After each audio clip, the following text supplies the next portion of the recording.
Entre o que o texto sagrado revela e o que o inconsciente esconde, existe um lugar de cura. Fala pessoal, meu nome é Thiago Reis e esse é o Metanoia Cast de hoje.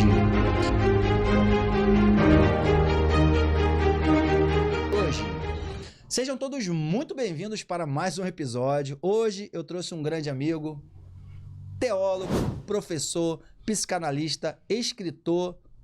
Ele é bravo. Camilo Gonçalves. Meu amigo, muito obrigado por ter aceito o nosso convite do Metanoia Cast Brasil. Fala pessoal, meu nome é Camilo Gonçalves. Primeiramente eu quero agradecer a Deus e ao meu amigo Thiago pelo convite.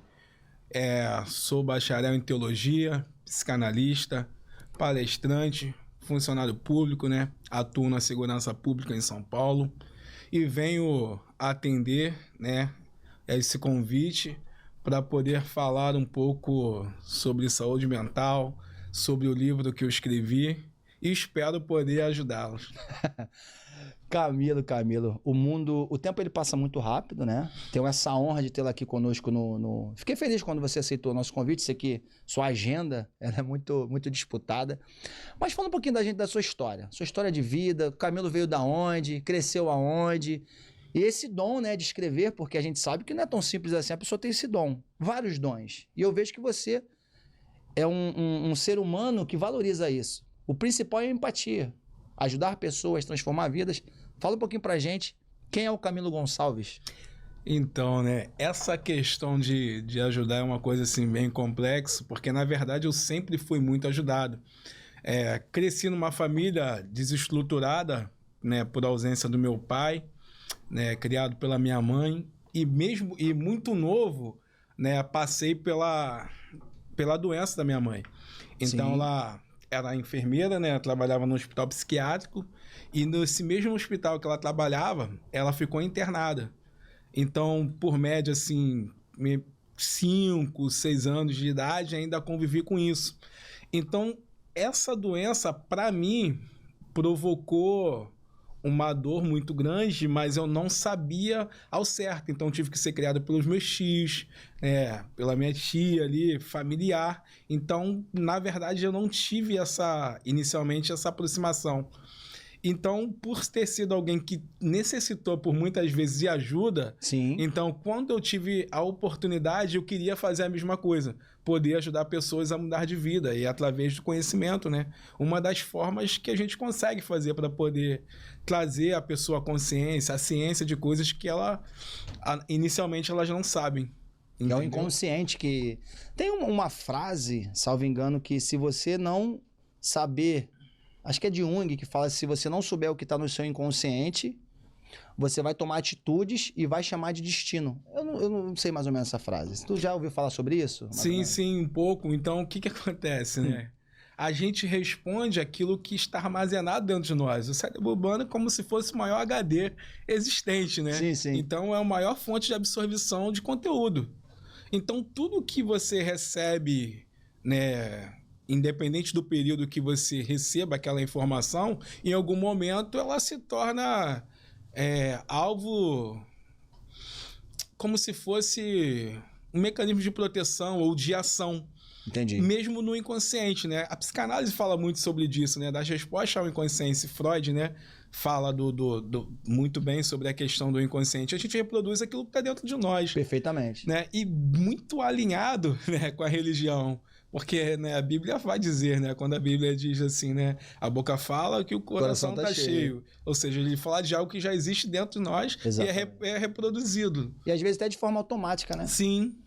E tu falou sobre a questão do hospital que sua mãe trabalhou. Qual era o hospital na época? Assim? Na época era a Casa de Saúde Dr. Eiras, né, que tem em Paracambi, que era uma das maiores clínicas, né, de saúde mental, né, psiquiátricas, que tinha, se não me engano, em Botafogo e em Paracambi. Entendeu? Então, assim, foi um momento muito difícil. Porém, como os impactos foram acontecendo na minha infância, por muitas das vezes eu não consegui decifrar. Era tudo muito novo para você, muito por ser novo. uma criança. Sim. Você tinha quantos anos mais ou menos assim? Então, Até os entre 5 e 6 anos de idade, mais ou menos, né? 7. Eu não consigo medir exatamente qual foi o período, mas eu me lembro bem que isso foi no período de infância. Sim, sim. E isso, para mim, gerou diversos comportamentos que eu não tinha clareza. Que eu fazia, que eu reproduzia, mas não sabia qual era a origem desses sentimentos. A causa também, Isso, né? não. Muitas das vezes, não. E trouxe um impacto muito negativo. Por quê? O que acontece? E aí, imagine você. Você tem um pai que ele é alcoólatra, né? E que vivia, né, à mercê do efeito da bebida na vida dele. E aí você tem a mãe, que era uma pessoa que trabalhava no hospital psiquiátrico, e em determinado momento ela fica doente. Agora alguém que, né, que trabalha na área de saúde, ela está interna. E até aí tudo bem, porque pessoas adoecem, pessoas sofrem, pessoas, né, sofrem vários tipos de transtorno, enfim, acontece. Porém, agora imagine na mente da criança. Nossa. Que está em desenvolvimento. Exatamente, uma criança em desenvolvimento, né, sem pai, porque embora eu tivesse esse pai nessas condições, o meu pai nunca foi presente. Perfeito. Então a minha referência masculina não era ele. Deveria, mas não era, né? E aí por essa ausência foi gerando algumas demandas comportamentais que nem sempre são boas, né? Que nem sempre são saudáveis, né? Que é o efeito da masculinidade, da direção, do efeito do pai, né? Na vida de qualquer criança. Tudo começa na paternidade, né? Sim, sim. A paternidade é muito importante. Sim, extremamente importante, né? Porque o pai é quem dá sentido, direção, que dá rumo, né? Que nega, que proíbe, que repreende, mas também ama, acolhe. Sim, que dá a sensação de segurança, né? Sim. E você vê muitas das vezes, né? Até, por exemplo, na menina, né? Essa necessidade de afirmação, né? Que é o pai quem faria, que ele te direciona, né? O pai é como se fosse, né? O arco, né? Que ele lança, né? Os filhos para o propósito final deles, né? E eu não tinha isso. Então, assim, foram coisas que para mim... Mas, além disso, teve outras coisas que me feriram ainda mais. Sim. Por quê? Primeiro, você tem a ausência. E aí você tem uma mulher, que é sua mãe, adoecida. Aí eu vivi entre vários tipos de sentimento. Primeiro, a raiva do pai pelo abandono e pelo vício. Sim. Mas a culpa por sentir vergonha de ter uma mãe doente. Como que uma criança consegue definir isso? Um conflito emocional que talvez ninguém notasse isso, né? Não, era difícil notar. Porque com a dificuldade você vai criando mecanismos de defesa, né? Sim, sim. De proteção. Então você... essa dependência de outras pessoas para poder tomar suas atitudes, ela faz que em algum momento você precisa se blindar. Porque você é tão vulnerável por essas ausências que você precisa de alguma coisa para te proteger. As defesas emocionais e psicológicas, elas agem para defender o indivíduo, né? Também, sim, né? Sim. E eu criei. Não foi bem uma armadura, mas uma máscara, né? De fingir que estava bem o tempo todo. Sim, Se você falar, as pessoas que me conhecem, em raros momentos me viram chorar. Pô. Agora, foram raros momentos que eu me senti triste? Não. Porém, era uma forma que eu me fazia mais forte, né? Parecer mais forte, sim, na verdade, né? Era tão frágil, que a única forma aqui para se proteger é tentar não demonstrar essa fragilidade, além do peso da culpa. E aí, se você analisar friamente, qual filho que teria coragem de falar que teve vergonha da sua própria mãe, que cuidou de você? Exatamente. Não dá para falar. Não dá para falar. Não dá para falar. E, na verdade, durante muito tempo, esse sentimento foi meu carrasco. Porque minha mãe foi melhorando gradualmente, mas eu ainda carregava o peso. Porque hoje, né? Hoje não, já tem um tempo, claramente a minha mãe é minha fonte de orgulho e inspiração. Porque eu compreendi da maneira certa, né? Eu passei a enxergar. Porque imagina o seguinte, se ela, doente, conseguiu cuidar de mim e me dar a educação adequada... Eu tinha a forma de amar dela, né? Sim, também. Exatamente. Porém, gerou alguns efeitos, sim, né? Sim. Ela, imagina, se ela doente cuidou e conseguiu fazer o melhor, imagina se ela tivesse boa. Exatamente. Imagine alguém sangrando e carregar alguém até o fim. Essa pessoa. A força que sua mãe tem. Exatamente. É uma força. Né, a gente, ao invés de eu sentir a tristeza, modificou para ser orgulho. Que honra, cara. E nem sempre a gente consegue ter a percepção. Por exemplo, a minha mãe foi uma mãe solteira. Sim. Só que se você analisar atualmente, o que vem se percebendo? A gente coloca uma harmonia, coloca um som legal, faz um meme, um rios, e o que a gente faz com a mãe solteira? As pessoas romantizam, mas na verdade elas estão escrotizando. Exatamente. Né? Prostituindo. Sim. Né? Muitas das vezes eles prostituem. Mas a pergunta é, se a mãe é solteira, cadê o pai? Cadê? Né? Porque para que tenha um efeito grandioso na mulher que é mãe solteira, que ela pode ser usada, que ela pode ser abusada, que ela pode ser feito tantas coisas, isso demonstra que o pai não está presente. Né? Quando você aplica e alinha com os efeitos, inicialmente até mesmo do próprio jardim do Éden, né? A serpente se aproximou e falou, mas onde estava Adão? Né? Cadê o líder? Né? Cadê o protetor? Cadê o adjuntor? Cadê o guardador? Ele não estava lá. Né? Então, assim, só que às vezes a gente, de maneira distorcida, a gente acaba aplaudindo, porque fica interessante aplaudir, quando na verdade a gente está deixando a pessoa muito mais vulnerável. Perfeitamente, né? Mais vulnerável. Sim, e prostituindo alguém que está sendo tão guerreiro ao ponto de ficar... São exemplos. Principalmente os que abandonam, né, com 2, 3, 4, 5 filhos, né? Verdade. E assim... elas têm que arregaçar mangue ir pra cima, estudar, se qualificar. E os ajudadores também ali, seja um primo, um irmão, um tio, né? Todo mundo aqui na Terra tem evolução. Ninguém é perfeito, né? Existem alguns estudos que falam que uma mulher que ela cuida de 2 filhos e é do lar cuidando de apenas 2 crianças, o efeito psicológico de trauma dela é como se fosse um efeito de uma guerra. Olha o nível de impacto. De guerra? Olha o impacto que tem uma mulher cuidando de casa e de 2 crianças. E olha como muitos de nós não temos a percepção, né? E romantizamos isso, porque ficou interessante, né? Exatamente. Fazer. As pessoas ficam muito no automático, né? As pessoas gostam de julgar, brincar, mas muitas pessoas passam caos que ninguém imagina, não fala. A pessoa vai lá no quarto, fecha a porta, ora, chora e vai para a sala sorrindo, né? As pessoas, elas costumam guardar, e tanto que depois vira até trauma, né? Vira sintomas, né? Melhor dizendo, sintomas, né? Segundo a psicanálise. Você escreveu um livro, Fortalezas da Alma. Da onde veio esse título? Porque é um título muito forte, muito impactante. Sim, sim. Então, a princípio, né? Quando eu senti o desejo, e eu creio em Deus, né? Pela inspiração para trazer essas escrituras, para escrever esse livro, eu estava pensando em algo que fosse muito seguro, algo que fosse bem protegido. E aí eu lembro que eu falava com uma amiga, a Priscila, que ela é psicanalista, né? Uma amiga que a gente trabalhou junto, mas ela é muito... Cara, a menina é muito diferenciada, a menina é de Deus.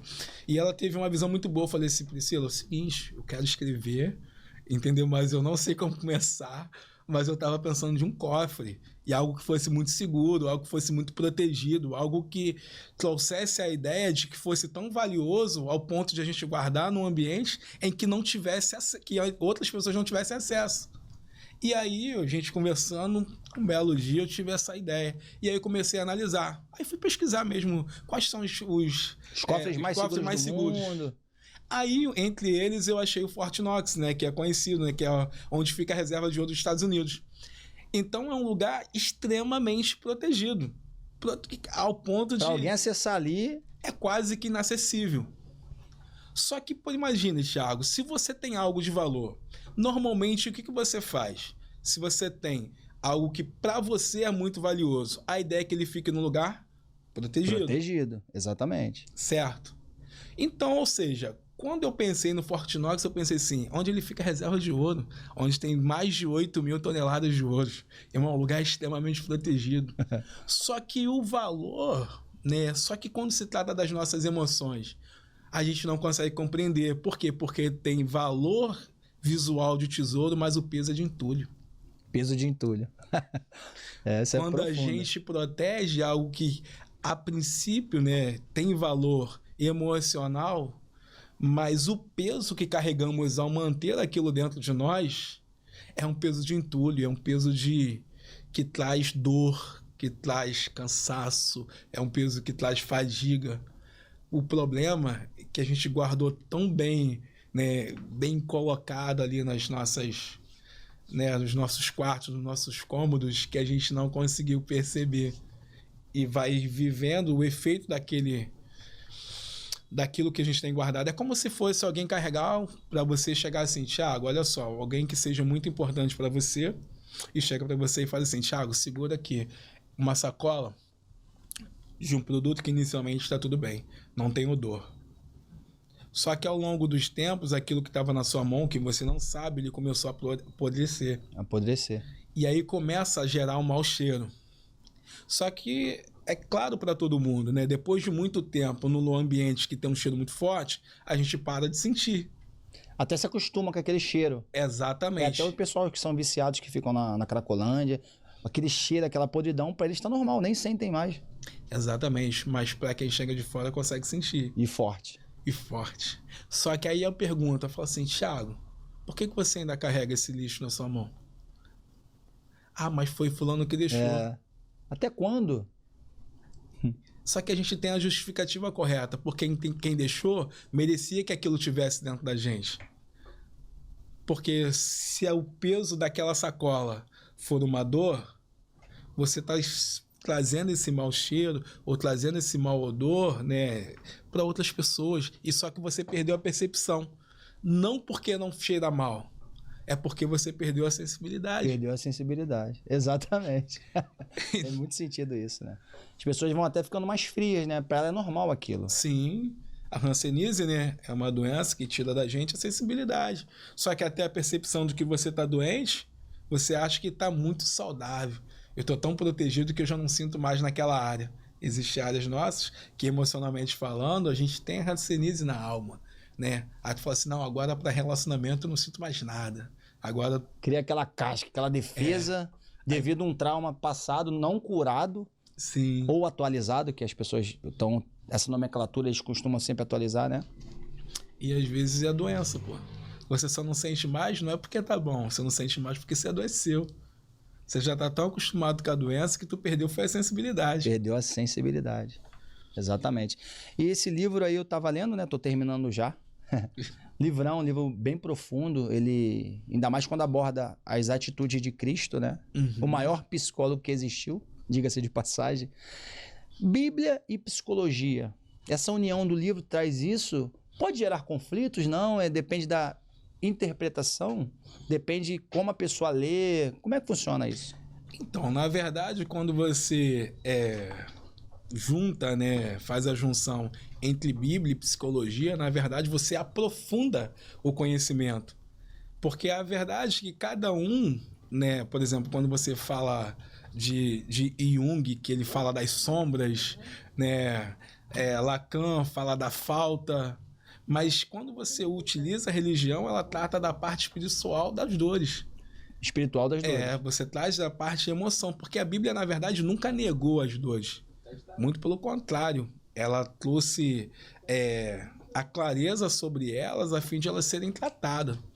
E o próprio salmista, ele vai dizer assim, olha, enquanto eu encobri os meus pecados, as minhas dores, né?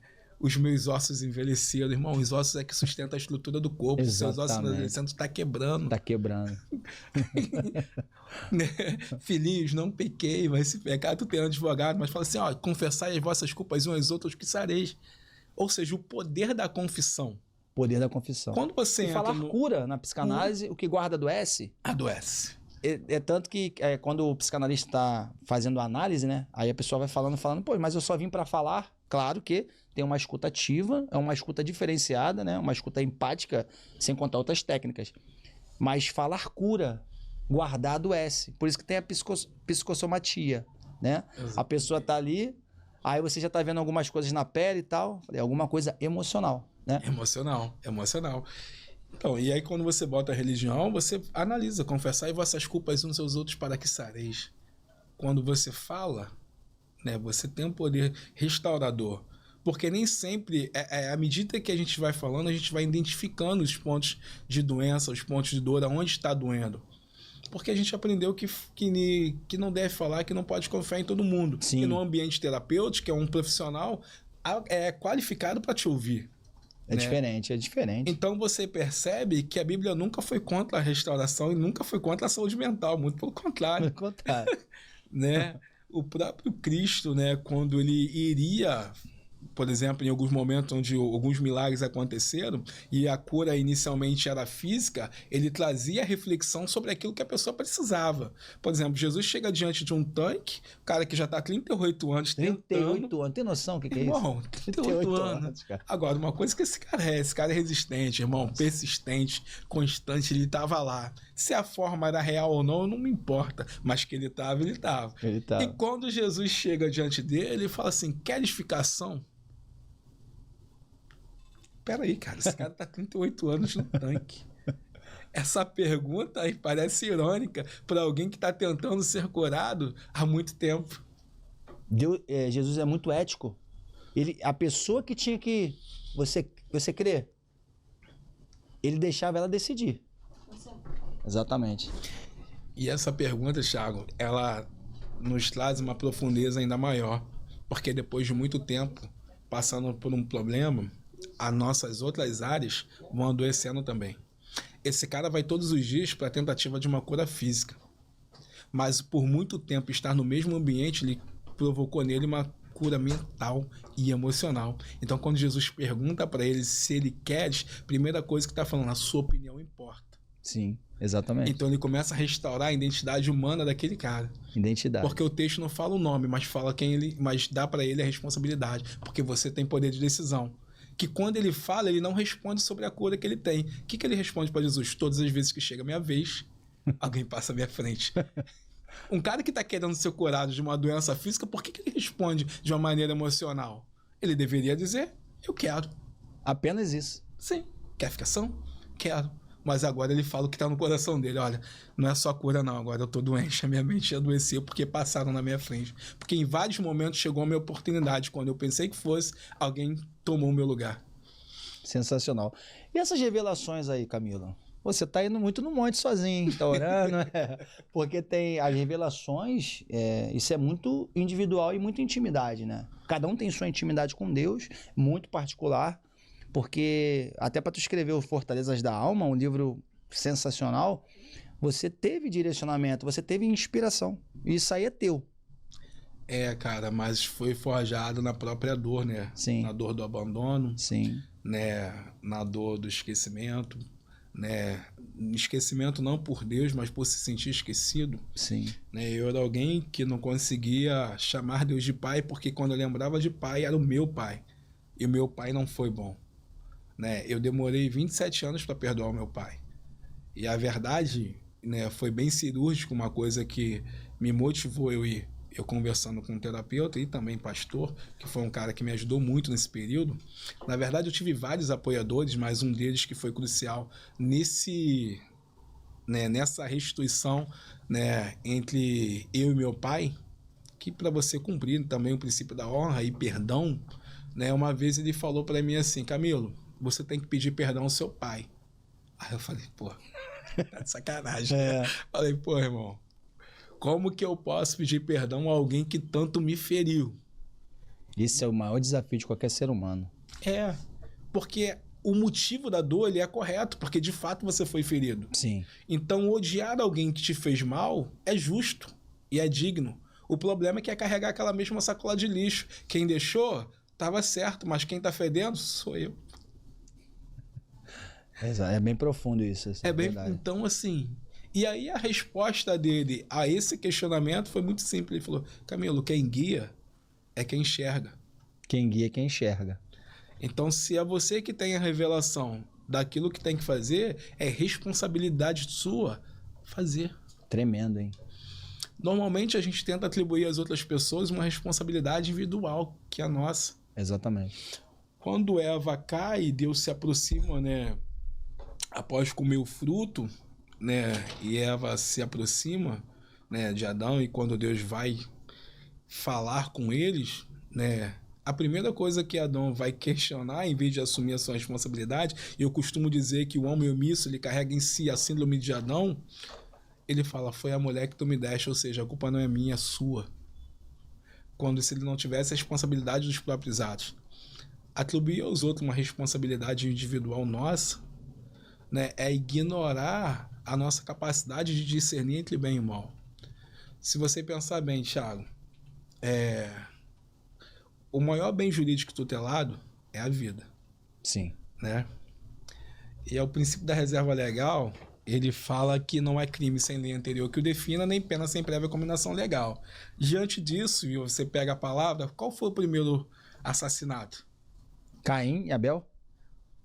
Calma aí. Não, porque tu tá fazendo uma reflexão, né? Sim. Caim e Abel, o primeiro assassinato foi lá Adão e Eva, alguma coisa ali mais profunda de revelação? Pelo ordenamento jurídico, não seria. Sim. Por quê? Sim. Porque o princípio da reserva legal, ele fala, não há crime sem lei anterior que o defina. Não tinha uma lei para definir aquele crime. Exatamente, então exatamente. Não foi o primeiro assassinato. Não foi. Porque não tinha lei? Exatamente, mas existiu o quê? Consciência. Consciência. Que é o maior tribunal de qualquer mente humana. O maior tribunal da mente humana é a consciência. Não tinha lei, mas quando Deus falou para Caim, o pecado jaz à porta, cabe a você dominá-lo, cara. E Deus, tá na tua porta, eu vou te aí, falar, cara. Deus avisa. Por sonhos, por pessoas, revelações, pela principal palavra. Deus avisa. No próprio evento da tentação, irmão, aí você pensa assim, na tentação. Cara, quando você chega na tentação, fala assim, olha, Adão e Eva, tal, Eva, ela poderia, né, uma das propostas foi o quê? Saber escolher, discernir entre bem e mal.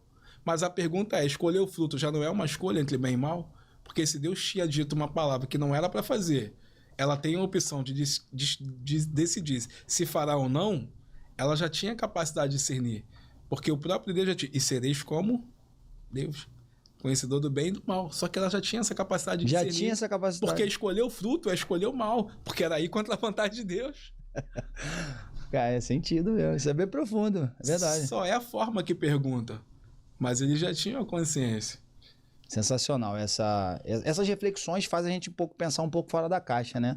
De você ler um texto e não só ficar preso no texto, e sim num contexto e o principal, revelação.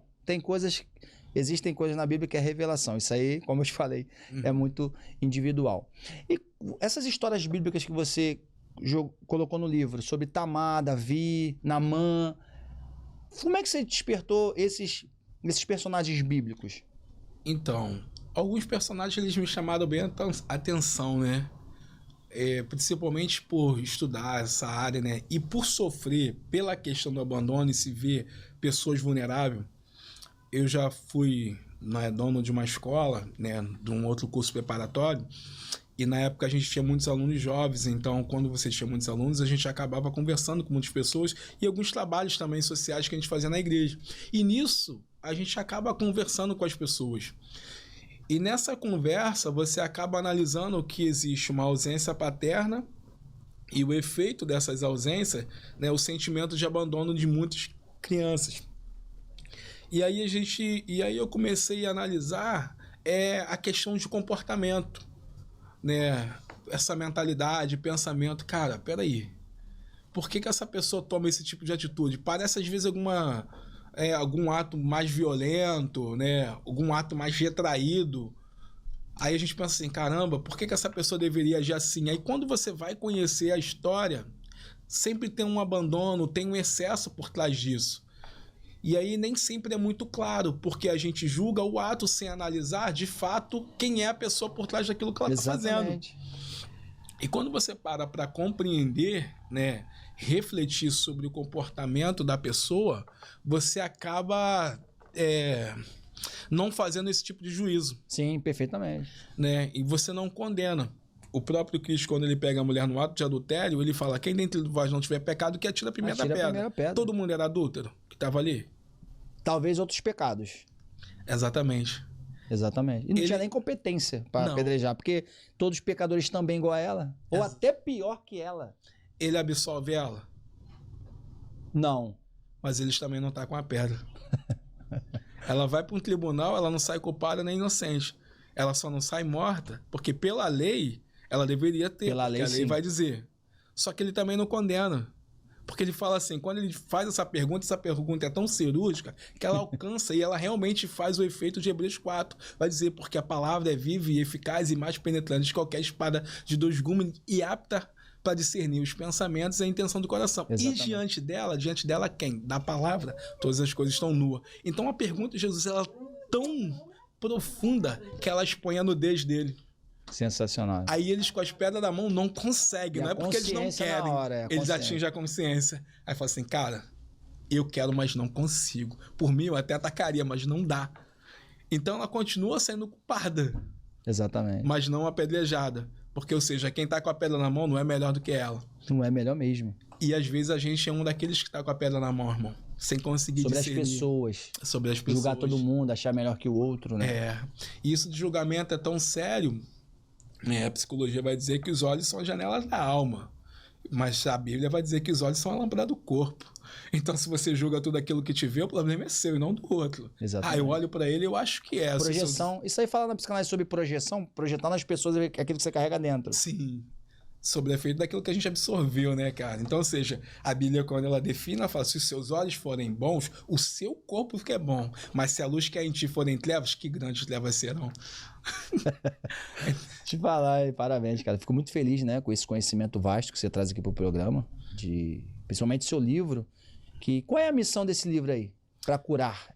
Tem um objetivo, assim, Thiago, esse livro, claro que todas essas histórias vão afetar cada ser humano de forma diferente, né, de acordo com a sua vida, personalidade, etc. Mas qual é o objetivo desse livro?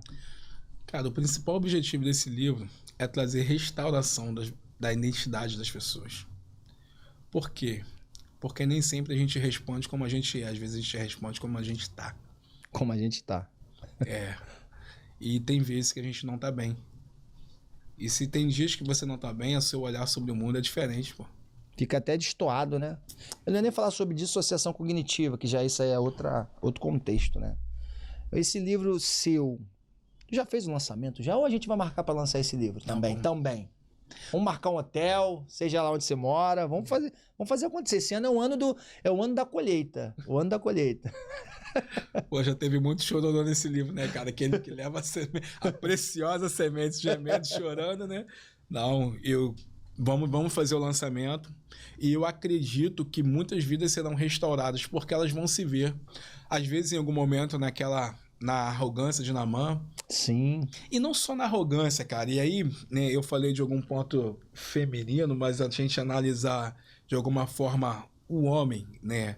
Que todos os dias sai para enfrentar as suas guerras, irmão, mas esconde as suas léparas dentro de casa. Às vezes ele é um ótimo guerreiro na rua, um cara trabalhador, às vezes é um grande líder religioso, uma referência talvez política, mas dentro de casa dele ele tá sangrando. Tá sangrando. Porque para ter a consciência que a lepra debaixo da armadura era alguém que via a intimidade dele.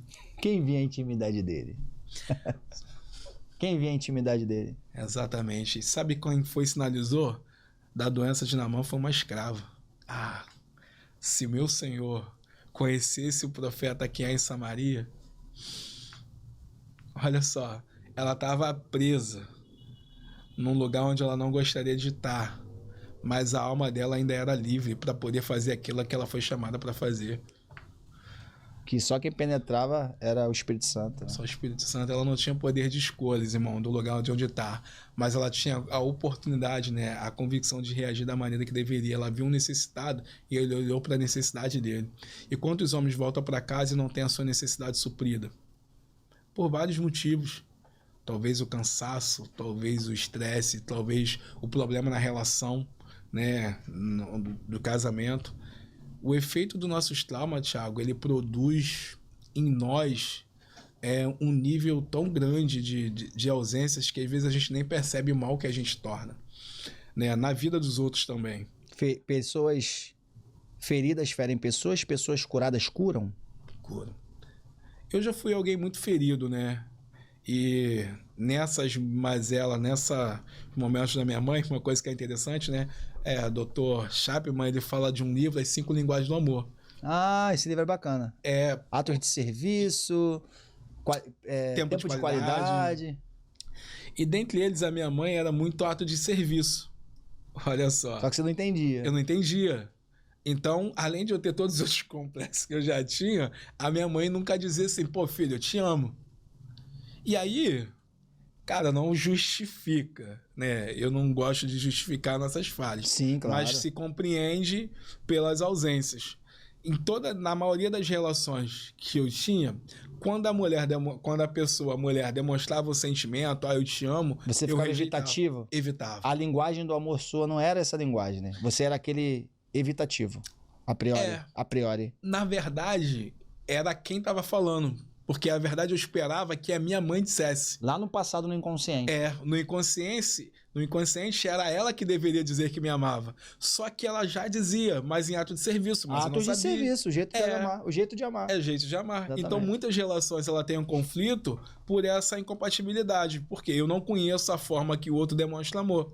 E, às vezes, tem um problema cultural familiar, que a família reproduz amor de uma forma, em ato de serviço, algumas vezes tempo de qualidade, palavras de afirmação. Então, quando um casal, eles não têm a consciência da demonstração de amor um do outro, corre o risco de todo mundo agir no 100% dele, mas ter a sensação de que não recebeu nada.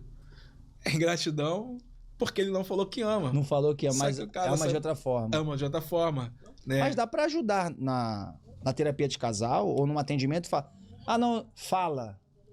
Só falar. Mas eu não tenho vontade. Mas fala. Mas normalmente só quando quebra, né? Que a pessoa tem a busca para poder para poder compreender o que aconteceu. Sim. Né? Dentro da relação, dificilmente isso é claro, né? Entendi, perfeitamente. Camilo, o que torna esse livro diferente dos outros? É um livro de autoajuda, um livro cristão? Porque as pessoas... Eu não gosto de falar essa palavra autoajuda, que fica muito simplório. E também, se ajudasse, amém. Eu sou a favor. Todos nós precisamos de uma ajuda em alguma área da nossa vida, né? Tem muitos livros que eu gosto de ler também para ajudar pessoas, abençoar pessoas que são desenvolvimento humano, né? Psicologia, neurociência. E, claro, o principal vem do alto, né? Eu acredito nisso, sabedoria vem do alto, de Deus. Mas o que torna esse livro diferente? Cristão, autoajuda? Então, eu não digo bem a autoajuda, porque, assim, ajuda do alto, né? É mais ajuda do alto do que autoajuda. Porque, por exemplo, acaba voltando, Thiago, de como eu enxergava a vida, né? E a família, né? Então, assim, em vários momentos, eu fui esse cara que também feriu pessoas, né, em relações, pelas próprias feridas que carregavam. Então, quando eu passei a compreender quem eu era, eu consegui modificar a minha forma de pensar. Por que eu ajo assim? Aí tu pensa, quem sou eu? Por que eu estou aqui? Por que eu ajo assim? Por que eu sou desse jeito? Aí começa um mergulho dentro de si. Aí tu vai lá, aí é diferente, cara. Aí eu decidi ser alguém que, ao invés de destruir, né? Mas não com a intenção, sabe? Não era a intenção de fazer o mal, mas de fazer bem a mim mesmo, alimentar minhas necessidades, as minhas ausências, aquelas afirmações que eu não tinha, que eu queria ser firmado pelos outros, aquela validação. Sim. Né? Só que nessa nossa busca incessante, né, por ser validados, quantas pessoas você fere no caminho? Nossa, muitas pessoas, né, são feridas. A sua habilidade, né, o seu talento, né? A Bíblia vai dizer que o dom e a vocação de Deus é sem arrependimento. Mas usa ele da forma inadequada, que você vai ver só o mal que você faz. Faz o mal. Né? De ter um conhecimento, saber que não deve fazer e faz. Sim. E a gente acaba fazendo isso por muitas vezes, né? Pelas próprias deficiências, né? Algumas, né? Imoralidade, irregularidade. Então eu fui um cara que em algum momento eu fiz mal. E aí quando eu consegui compreender e fazer as perguntas certas, né? Por que eu faço isso? Por que eu preciso disso? Né? E aí eu comecei a compreender que eu precisava agir diferente. Eu não precisava me afirmar quem eu era. Sim. Olha só. Olha, interessante, né? Eu sempre costumo fazer a analogia com a Bíblia, mas não pela religiosidade, não. Pelo nível de conhecimento e de informação que a Bíblia te dá. É atemporal a Bíblia. Mateus 3,17, Jesus ele vai ser batizado por João Batista, e quando Jesus, no término, né, se levanta, o texto vai dizer que o céu se abre e uma voz diz do céu: este é o meu filho amado, em quem me comprazo. Deus diz isso. Quem era maior? Jesus ou João? Quem era maior? Jesus. Sim. Mas quem tinha autoridade? É João. João. Ele Quem tinha autoridade para batizar era João, mas quem era maior era Jesus. Mas Jesus se submete. A submissão de Jesus a submissão de Jesus traz a declaração do Pai a respeito de quem ele é. A obediência traz a afirmação. Quando Jesus obedece, a voz diz, o céu se abre e a voz diz, este é meu filho. Ou seja, a sua obediência revela quem é seu pai. Humildade. E a gente fazer um comentário sobre Cristo, Jesus sabia tudo, mas vivia como se não soubesse de nada. Se fez pequeno para fazer os pequenos grandes. E a gente fala matemática de Deus também, tem algumas coisas assim. É muito profundo, Muito né? profundo isso aí. Isso aí é algo muito impactante e muito profundo. E olha a analogia, né? Você vê, ele foi firmado, ele obedece, e o pai diz que ele é filho. Aí Mateus capítulo 4, no versículo 2, Jesus é conduzido ao deserto. No capítulo 4, versículo 1, ele vai ser conduzido ao deserto para ser tentado. No capítulo 4, no versículo 2, o texto diz assim, e tendo fome. O que fome é? Uma necessidade Física. física, uma necessidade humana. Humana. Veio o tentador. A aproximação da tentação é uma necessidade humana sua, pô. E fazendo um adendo, né? E tentação não se administra, tentação se foge. Sim. É um grande desafio para todo mundo, tá? Porque Todos a nós. tentação é um desejo que você tem, né, cara? É uma vontade sua. A gente transforma desejo em necessidade. Sim. Esse é o problema, né? E a primeira proposta, por incrível que pareça, embora Jesus estivesse com fome, a primeira necessidade de Jesus, do inimigo ali, da personificação de Satanás ali, na tentação de Jesus, não foi fazer ele transformar a pedra em pão, é negar a identidade dele. Negar a identidade dele. E por quê? Por que, Thiago, que eu falo que é negar a identidade? Porque ele usa uma condição para fazer. Qual é a condição? Foi a pergunta que ele faz a Jesus. Se tu és filho de Deus, transforma essa pedra em pão. Ou seja, a condição para que ser filho era transformar. Se tu és filho. Se tu é. Não precisava nem fazer, porque ele já sabia quem ele era. Exatamente. Ele já sabia quem ele era. Você não precisa provar. E quando você sabe quem você é, nada te abala. A maioria das coisas que a gente faz é baseado no nosso próprio orgulho para tentar provar nossa identidade. Eu não transformo para ser. Eu sou, por isso não preciso transformar. Exatamente. O Cristo é extremamente inteligente. Criador de todas as coisas, né? Camilo, quem é o autor por trás desse livro? Quem é o autor do Fortalezas da Alma? Agora eu quero saber. Bom, em vários momentos foi na mão. Com a armadura, protegido, mas com lepra, irmão.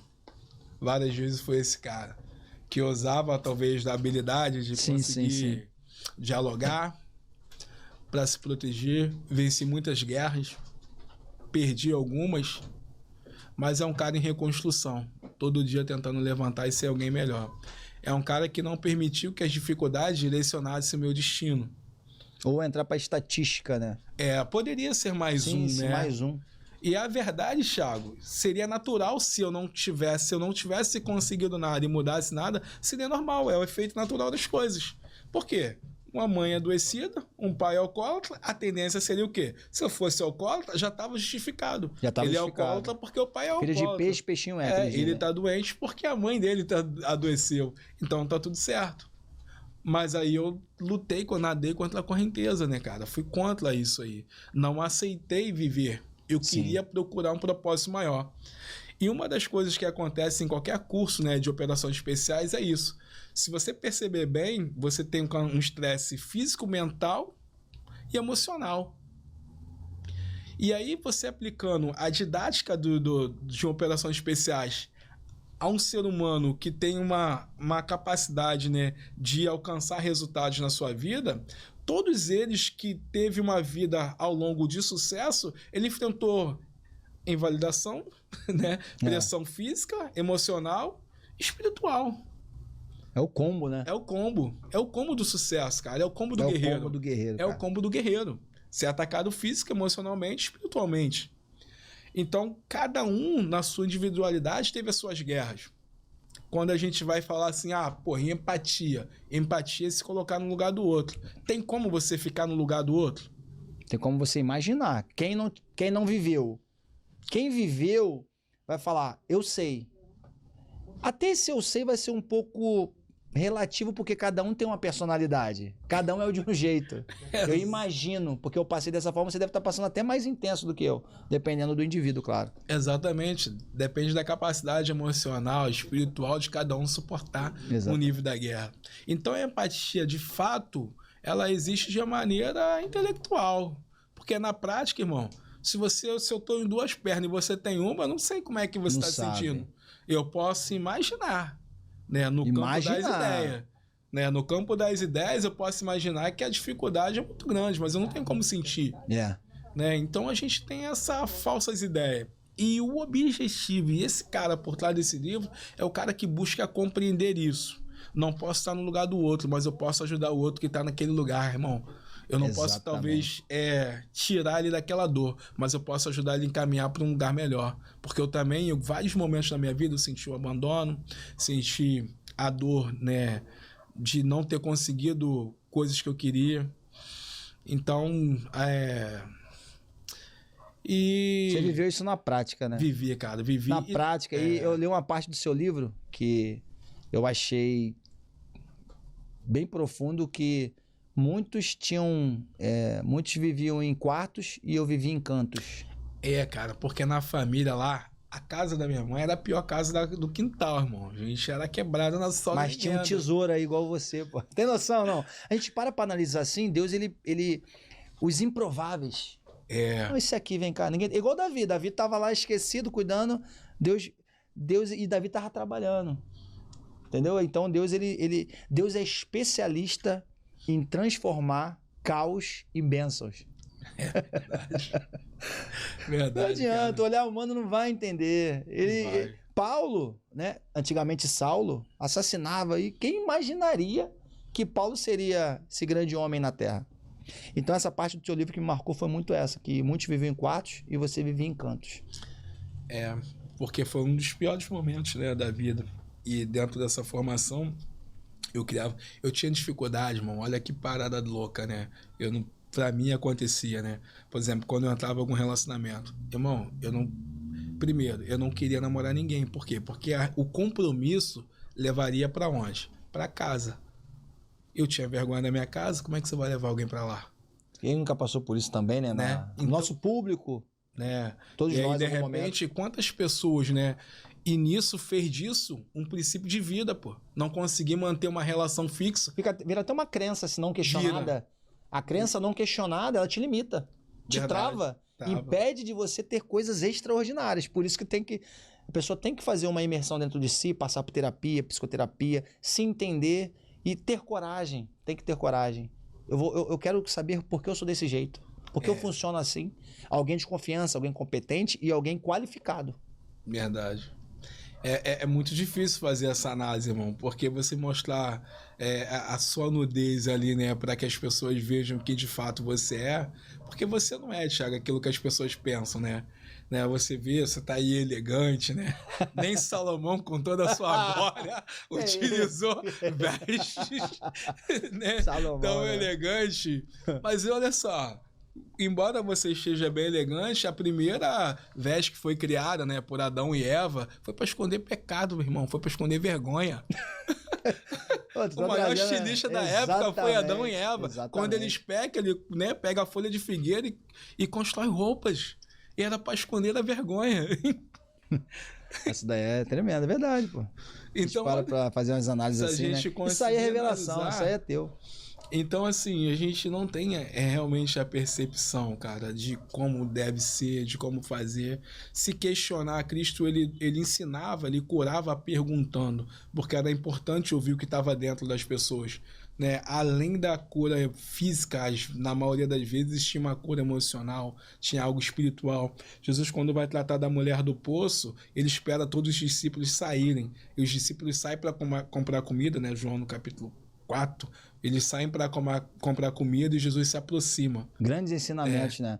Não queria público. Ele sempre agia ali com respeito, com empatia, com cuidado, com acolhimento. E as perguntas deles eram perguntas bem incisivas e objetivas, né? Quando ele fez essa pergunta a essa mulher lá no poço. Sim, sim. E olha, e o interessante é como se tratar. Jesus, ele tem um manual de ética, né? Por quê? Porque ele vai tratar de algo íntimo. Intimidade não se dá em público. Como se trata uma intimidade de um casal de maneira pública? É vergonha. É vergonha. Né? A intimidade exposta é vergonha.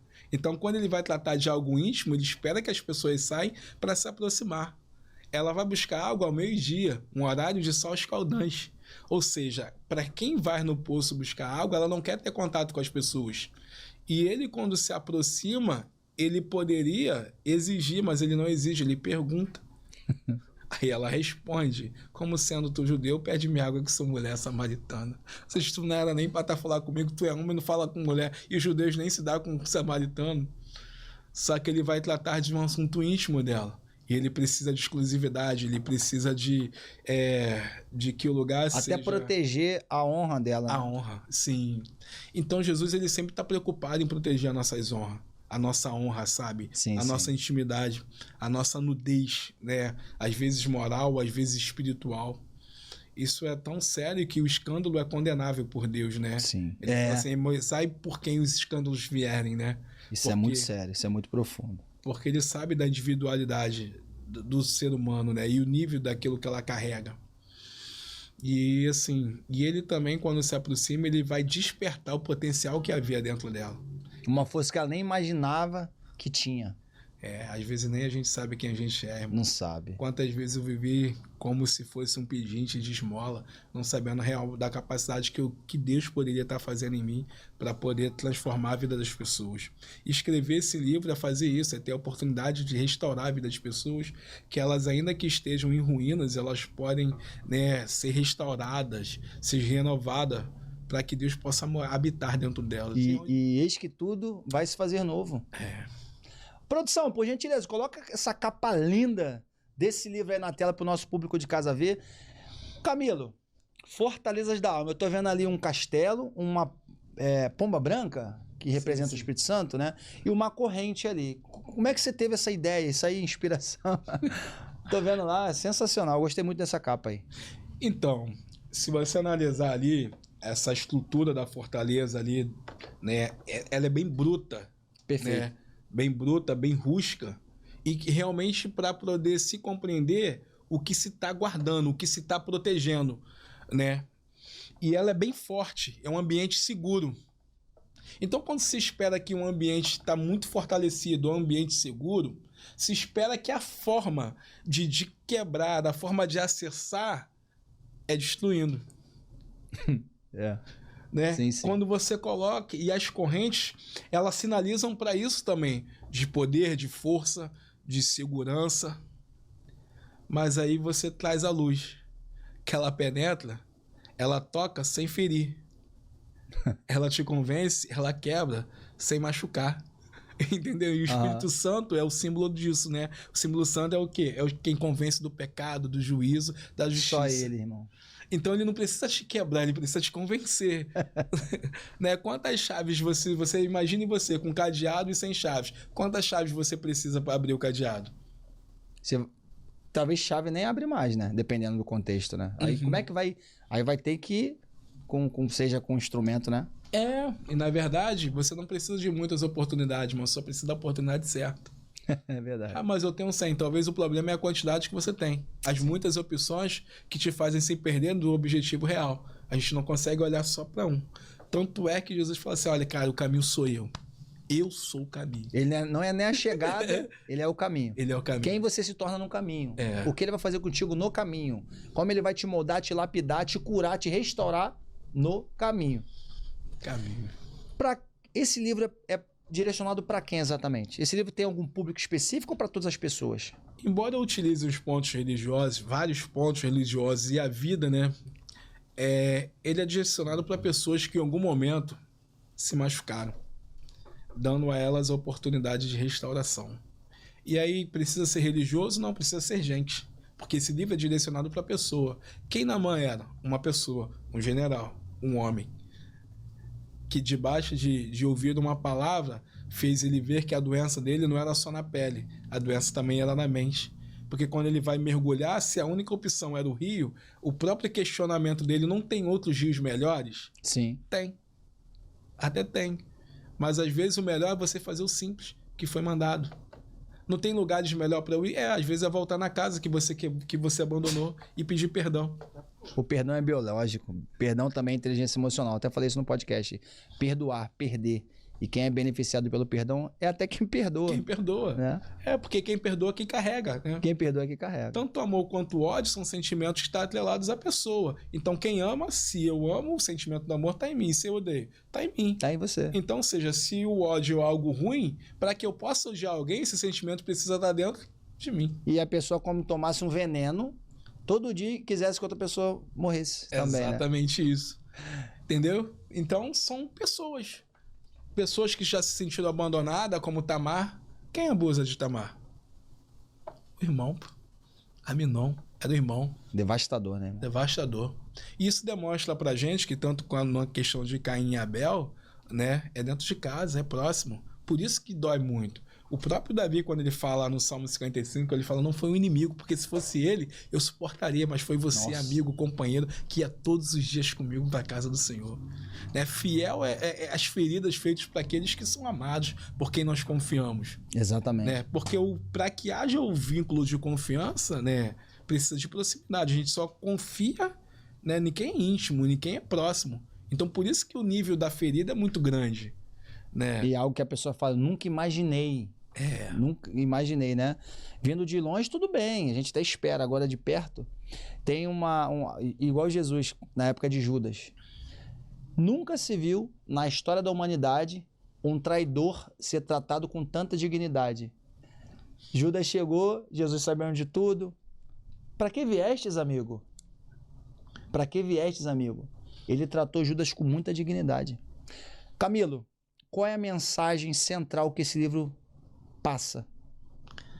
A mensagem central, Thiago, foi a que você mesmo citou em vários momentos. Pessoas feridas ferem, pessoas curadas curam.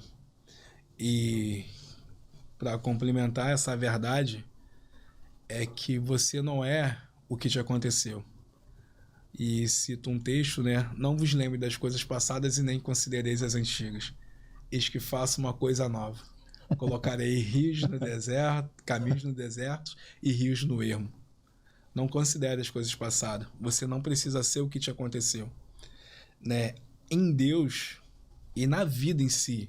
Talvez você, quem me escuta, não acredita na existência de uma divindade. Mas você acredita que as coisas podem mudar. E podem mesmo. Né? O que se precisa fazer é abrir mão das coisas que te fizeram. Você não precisa se tornar aquilo que fizeram com você. Você pode ser alguém diferente. Você pode abrir mão das mágoas, das dores, das feridas e ser livre. Né? É livre. Quando a gente traz para Cristo, a gente entende, porque se o Filho vos libertar verdadeiramente, sereis livres. Então nós somos livres pela palavra de Deus. Mas algumas pessoas que vão ouvir, talvez não acreditam que Deus existe. Sim. Mas ainda assim existe a possibilidade de mudança. A vida dela, ela estar viva para ouvir até hoje, já é uma oportunidade. Exatamente. Né? Celebre a sua vida, celebre os pequenas conquistas, que na verdade eu costumo divergir quanto a isso, pequena ou grande. O que é pequeno ou grande, né? O que é uma grande conquista e o que é uma pequena conquista? Né? O que é um milagre? Né? Um grande milagre e um pequeno milagre. Para quem faz, né? O que é? Aí que algumas pessoas religiosamente falando vão falar assim, qual que é a maior? Né? Ressuscitar um morto ou abrir um mar? Né? Qual que é maior? Deus te dá aquilo que você pede, que aparentemente é pequeno, né? Ou ele curar um câncer? Na verdade, se aquilo que você pediu dependeu de Deus, o efeito é o mesmo. Exatamente. Não tem grande ou pequeno. O problema é que a gente compara. Exatamente. Né? Quando você compara, você diminui. Então Exatamente. Você não consegue celebrar. Porque a comparação, no português, ela teria o objetivo de igualar. Mas quando a gente faz isso relacionado a pessoas, a gente sempre diminui alguém. Sempre diminui alguém. E normalmente a gente diminui aquilo que a gente conquista. Perfeito. Como se o nosso trabalho não fosse suficiente.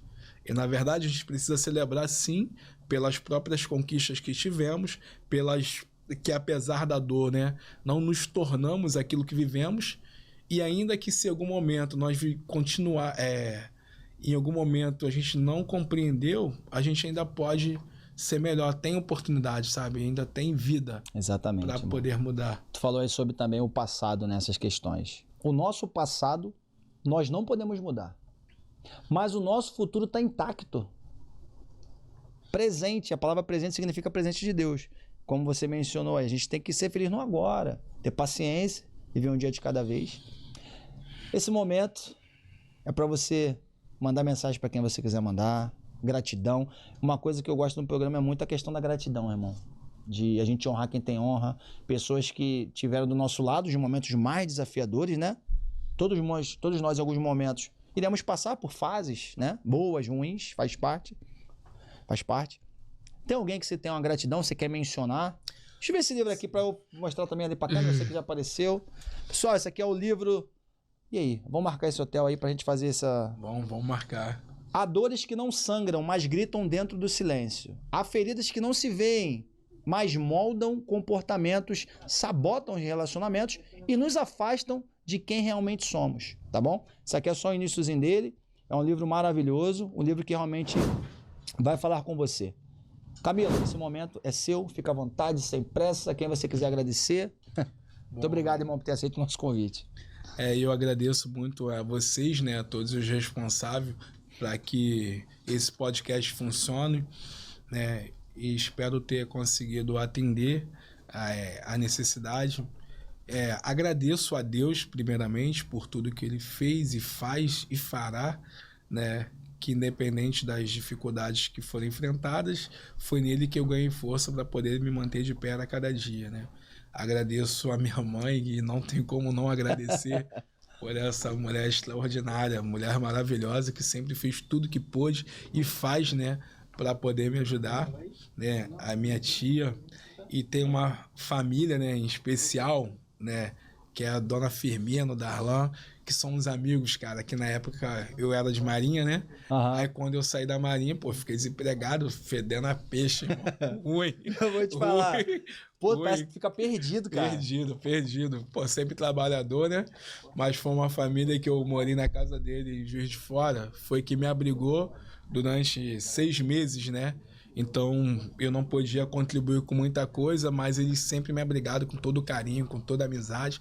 Então, sou extremamente grato a essa família por tudo que eles fizeram por mim. Maravilhoso. Então, assim, que seja claro para eles, né, o quanto importante foi a vida deles para mim. E com certeza deve ter um orgulho indescritível pelo grande homem que se tornou. Mas alguém que não esquece não, que o pessoal fica com ciúme, hein? Cara, na verdade eu tenho muitos amigos, irmão. Nossa. Né, tem muitos amigos. O pessoal vai entender também, né? Vai entender. Né, tem muitos amigos, tem muitas pessoas que não largaram minha mão quando eu não podia fazer, né?